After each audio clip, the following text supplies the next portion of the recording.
Guys, happy Thursday. We are continuing with alcoholism and PTSD, and today we are talking about my personal experience with it.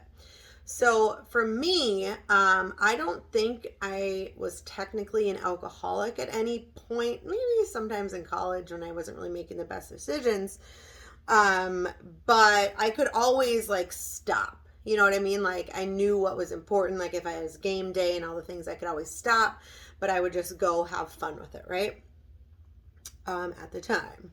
So then, as I became a police officer and I went through a lot of traumatic events, I realized that every time that I came home, I would just crack open a beer or have a glass of wine or have a margarita out of habit because it just made me feel good. It helped me decompress. And it just gave me the soothing that I needed, right? And then at some point during that, well, mostly after I left law enforcement, I really decided to stop drinking because I know it's a depressant and I didn't want to get any lower than I already was.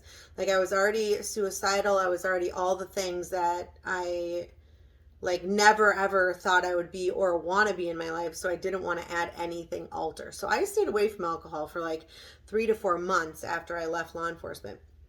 But then as I've gone through the last couple of years and grown in my faith and grown in a lot of different areas, I sat to think and realize can I go without it?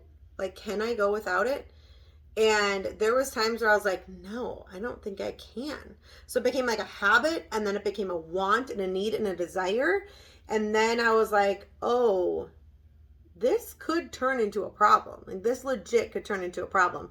So you need to slow your roll. So what I did, which was kind of cool, is I took out a couple months during every year and you've heard of dry January or whatever, but I did dry months where I really realized, that I don't need the alcohol. It's more of a once in a while for fun type of thing. It's not a everyday necessity that I need in my life.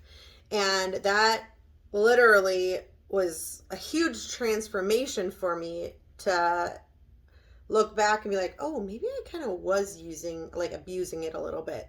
And now here we are today where I have pretty good handle on it. It's not all the time, but it is something that I tend to have a good handle around.